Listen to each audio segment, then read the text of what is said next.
আসসালামু আলাইকুম, easy cooking recipes চ্যানেলে স্বাগত। আজকের রেসিপি ভেজ মাঞ্চুরিয়ান। প্রথমে একটা বাঁধাকপিকে চপ করে কেটে খুব ভালোভাবে ধুয়ে পানি ঝরিয়ে একটা গামলার মধ্যে ঢেলে নিয়েছি। এবার দিয়ে দিয়েছি গ্রেট করে রাখা গাজর, কুচি করে রাখা বিনস, ক্যাপসিকাম, আর দিয়েছি কুচি করে রাখা পেঁয়াজ পাতা আর কাঁচা লঙ্কা। এবার সমস্ত সবজিগুলোতে বেশ কিছুটা পরিমাণ লবণ দিয়ে খুব ভালোভাবে মাখিয়ে ঢাকনা দিয়ে ঢেকে 15 মিনিট রেখে দেব। তো 15 মিনিট হয়ে গেলে ঢাকনা খুলে ভেজগুলোকে দু হাতে করে চেপে চেপে এইভাবে নিংড়ে নেব। দেখবেন অনেকটা পরিমাণ পানি বেরিয়ে আসবে। এই কারণেই লবণ দিয়ে এগুলোকে রেস্টে রাখা হয়েছিল। তো এক্সট্রা পানিটা ফেলে দেব। এবার ওই গামলার মধ্যে ভেজগুলোকে ঢেলে নেব। এবার এর মধ্যে অ্যাড করে দেব চপ করে রাখা পেঁয়াজ, চপ করে রাখা আদা আর চপ করে রাখা রসুন 1 চামচি করে দেব। 3 চামচ পরিমাণ কর্নফ্লাওয়ার আর 2 চামচ পরিমাণ ময়দা, তার উপর সামান্য গোলমরিচ গুঁড়ো দিয়ে খুব ভালোভাবে মিশিয়ে নেব। মেশানোর সময় একটু চেপে চেপে মেশাবেন। মেশানো হয়ে গেছে। এবার একটা বল শেপ দিয়ে দেখতে হবে ছড়িয়ে যাচ্ছে কিনা। যদি ছড়িয়ে যায় আবারও কিছুটা পরিমাণ কর্নফ্লাওয়ার আর ময়দা অ্যাড করবেন। আমি এখানে 2 চামচ কর্নফ্লাওয়ার 1 চামচ ময়দা অ্যাড করে আবারও মাখিয়ে নিয়েছি। এবার এগুলোকে একবার লবণটা চেক করে নেবেন। যেহেতু এর আগে লবণ দিয়েছিলাম তাই আমি এখন আর কোনো লবণ অ্যাড করিনি। এবার এগুলোকে গোল গোল বলের শেপ দিয়ে নিতে হবে। তো আমি এইভাবে সমস্ত ভেজটাকে গোল গোল বলের শেপ দিয়ে নিয়েছিলাম।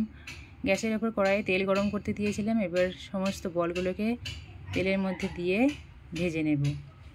এক সাইডটা হয়ে গেলে উল্টে অন্য সাইডটা ভেজে নেব। অন্য সাইডটাও লাল হয়ে গেলে উল্টে পাল্টে নাড়াচাড়া করে ভেজে নিয়ে তেল থেকে উঠিয়ে নেব। এবার অন্য সাইডে একটা ছোট বাটিতে 2 চামচ কর্নফ্লাওয়ার দিয়ে অল্প একটু পানি দিয়ে খুব ভালোভাবে গুলে নেব।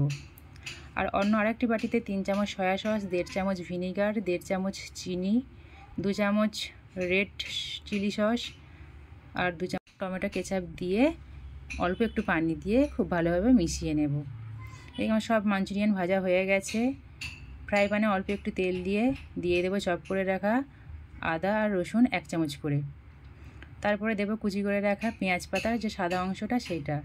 তারপর লম্বা লম্বা করে মোটা মোটাভাবে একটা পেঁয়াজ কেটে নিয়েছিলাম আর লম্বা লম্বা করে একটা ক্যাপসিকাম কেটে নিয়েছিলাম। এগুলো দিয়ে সামান্য গোলমরিচ গুঁড়ো দিয়ে 1 মিনিট হাই ফ্লেমে ভেজে নেব। 1 মিনিট পর যে সসটা রেডি করেছিলাম সেই সসটা দিয়ে দেব। বাটিটা ধুয়ে একটু পানি দিয়ে ঢাকনা দিয়ে ঢেকে ফুটতে দেব। ফুটে গেলে এর মধ্যে যে মাঞ্চুরিয়ানগুলো ভেজে রেখেছিলাম সেগুলো দিয়ে দেব। একটু নাড়াচাড়া করে ভালোভাবে মিশিয়ে ঢাকনা দিয়ে ঢেকে দেব। তারপর ফুটে গেলে একটু উল্টে পাল্টে নাড়াচাড়া করে মিশিয়ে নেব। তারপর যে কর্নফ্লাওয়ারটা গুলে রেখেছিলাম সেইটা দিয়ে দেব। কর্নফ্লাওয়ার দেওয়ার কারণে গ্রেভিটা অনেকটাই গাঢ় হয়ে যাবে। তো কর্নফ্লাওয়ার দিয়ে এটাকে আবারও একবার ভালোভাবে মিশিয়ে নেব। অবশেষে কুচি করে রাখা পেঁয়াজ পাতা ওপর থেকে দিয়ে দেব। পেঁয়াজ পাতা দিয়ে আবারও খুব ভালোভাবে মিশিয়ে নেব। এটাকে ঢাকনা দিয়ে ঢেকে গ্যাসের ফ্লেম অফ করে দেবো। তো রেডি হয়ে গেল ভেজ মাঞ্চুরিয়ান। রেসিপি ভালো লাগলে লাইক করে কমেন্ট করবেন। ভিডিওটি যদি ইউটিউব থেকে দেখে থাকেন চ্যানেলটিকে সাবস্ক্রাইব করবেন। ফেসবুক থেকে দেখলে ফলো করে দেবেন। আল্লাহ হাফিজ।